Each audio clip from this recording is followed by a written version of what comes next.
O artigo 49, inciso 11 da Constituição, declara que o Congresso Nacional tem que zelar por sua competência legislativa perante os outros poderes. Os outros poderes são só dois, o Executivo e o Judiciário. O que vale dizer, o dispositivo que o senhor redigiu, que o senhor, como Constituinte, aprovou, declara que o Poder Legislativo tem a obrigação, pelo 49, inciso 11, de zelar pela sua competência normativa perante os outros poderes. Aí vem a tese que eu entendo que é um instrumento que os senhores têm. Se há um dispositivo que os senhores podem zelar, mas se a invasão for do Poder Judiciário, os senhores têm que consultar o Poder Judiciário. Se o Poder Judiciário que está invadindo a sua competência pode ou não pode invadir a competência, não são os senhores que estão zelando, seria o Poder Judiciário. Para que os senhores zelem, os senhores têm que ter um instrumento à altura para zelar. Ora, o artigo 59 da Constituição declara o processo legislativo e coloca o decreto legislativo como um instrumento que não é explicitado dos artigos 59 a 69, como é a medida provisória, a emenda constitucional, a lei delegada, a lei ordinária. Então, a tese que eu tenho defendido é de que os senhores teriam direito de anular decisões do Poder Judiciário que invadissem a sua competência legislativa através de um decreto legislativo. Porque, caso contrário, o que haveria era um dispositivo na Constituição pelo qual os senhores teriam o direito de discutir em universidades, em academias literárias, um direito teórico sem possibilidade de ser exercido, que é o zelar pela competência normativa. Então, a meu ver, o decreto legislativo poderia ser utilizado, embora não tenha regulação no processo legislativo, porque dependeria de legislação ordinária, mas a legislação ordinária não poderia ter, eliminar o espectro abrangente do decreto legislativo, que a única forma que os senhores têm de zelar pela sua competência legislativa é indiscutivelmente através do decreto legislativo. Caso contrário, os senhores, em relação ao Poder Judiciário, nunca poderiam se defender contra a invasão de competência. Eu só coloco isso para a sua reflexão como deputado, porque agora eu quero ouvi-lo. Eu agora li a Constituição com carinho nesses dois artigos e incisos que o senhor me chamou a atenção. Eu nunca havia pensado sobre isso. Nunca havia. Como é que o senhor tem o direito de zelar se o senhor não tiver instrumento para zelar? O único instrumento que eu vejo, até porque não tem regulação, é o decreto legislativo.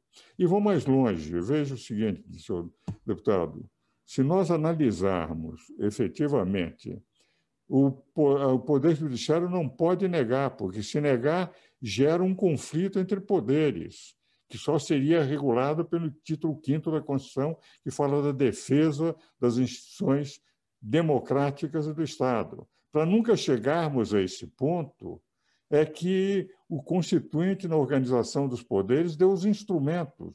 O Legislativo zela pelas suas competências próprias, o Judiciário é guardião da Constituição e o Executivo é o organizador, do 76 ao 91, da administração do país.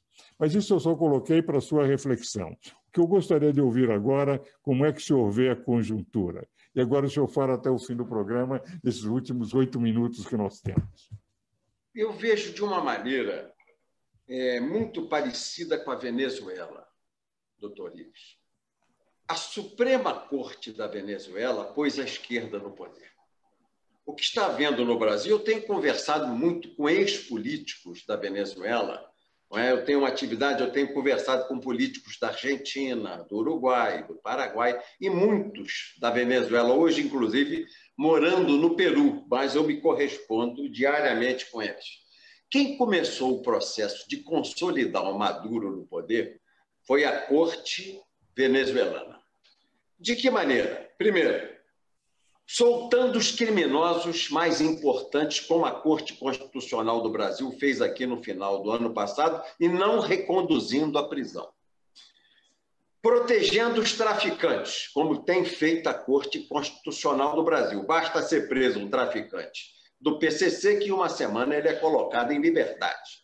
3 grandes foram colocados recentemente na rua pelo Supremo, como foi na Venezuela, tal lá como cá. Lá na Venezuela, eles soltaram os criminosos para fazer os coletivos. Como é que se organizaram os coletivos para bater nos conservadores na rua e tirar das ruas o conservador com a sua família? Os criminosos que saíram da prisão, homens sem escrúpulos, porque a revolução não se faz mais com o operário, não é mais o pé de fábrica, o chão de fábrica que faz isso. É o criminoso na cadeia, tanto que a esquerda brasileira ela protege de toda forma o preso na penitenciária. Agora, o Lula foi aclamado nas cadeias. Por quê? Eles dão salário mínimo, total proteção e doutrinam os presos dentro das penitenciárias, porque eles sabem que a revolução não será feita pelo operário, vai ser feita pelo criminoso que está preso. O Fachin soltou 30 mil e, ao mesmo tempo, impediu a polícia no Rio de invadir a infantaria, de entrar em todas as comunidades do tráfico de entorpecente no Rio. Está falando para o senhor um carioca. Impediu. O senhor não pode sobrevoar de helicóptero, não pode passar o drone por cima, não pode entrar a tropa, a infantaria andando, e não pode a polícia beiradear, costear ali a maré com os seus barcos. É proibido pelo Fachin.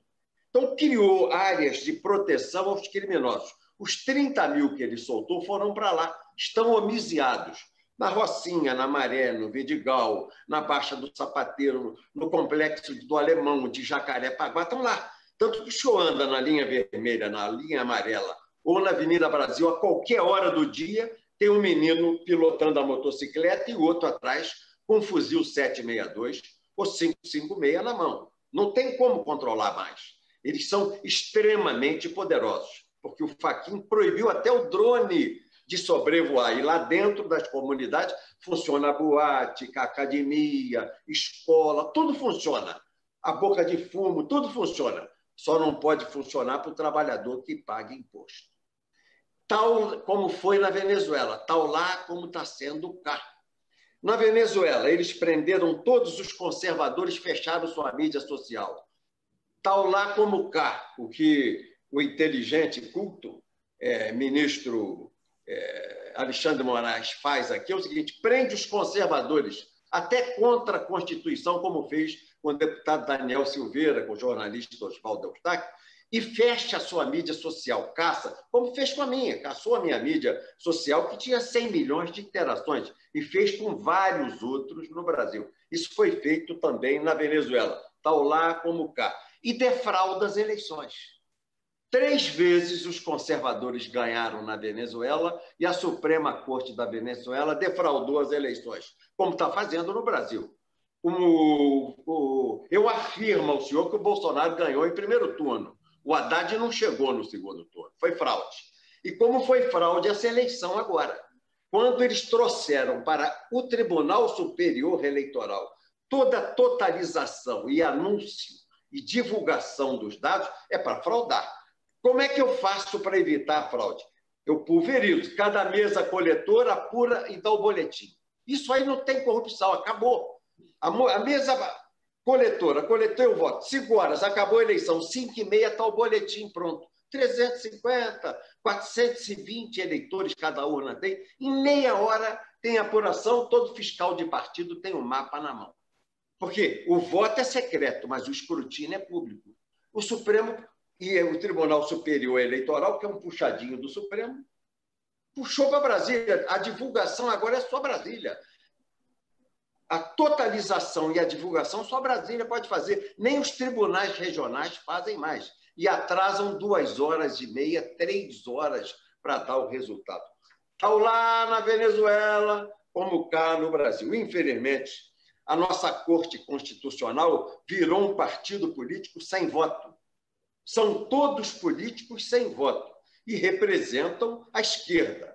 Eles são nomeados por um Fabiano, que foi o Fernando Henrique, Fabiano, um homem de esquerda cor-de-rosa, e pelo Lula e Dona Dilma, que são comunistas, são vermelhos, não é? E eles fazem amarrar as mãos do presidente, que é cristão e é conservador, amarraram as mãos dele e fizeram uma secessão no Brasil. Empoderaram os prefeitos e governadores, quebraram a hierarquia da República e fizeram no Brasil um Estado confederado, onde o governador peita o presidente e diz: eu não cumpro o decreto, eu não respeito as ordens dele. Quem fez isso? Infelizmente, o Supremo Tribunal Federal. Um partido político de esquerda sem nenhum voto. Sem nenhum voto. Eles não ganham para síndico de prédio. O caro deputado, o tempo é um grande inimigo. Mas foi um prazer falar. Um prazer. Continuar. Evidentemente, eu tenho as minhas críticas no Supremo, são mais de natureza jurídica. Eu vejo que o senhor é muito mais contundente, mas, de qualquer maneira, eu tenho a impressão que, para o nosso telespectador, é muito útil conhecer exatamente a visão de quem trabalhou e foi constituinte, assinou a Constituição. Dos 11 ministros que nós temos lá, eles não participaram do processo constituinte e que conhece perfeitamente como foi a máquina que levou a termos uma Constituição que o doutor Ulisses, que era seu amigo e meu amigo com o Bernardo, meu amigo particular, veio a considerar como uma Constituição cidadã. Muito obrigado por sua participação no programa. Uma bênção, meu magistrado, grande magistrado nacional, gentileza do amigo, conhecedor de direito, o maior jurista do Brasil. O senhor aqui. Um modesto advogado de província. O maior jurista do Brasil.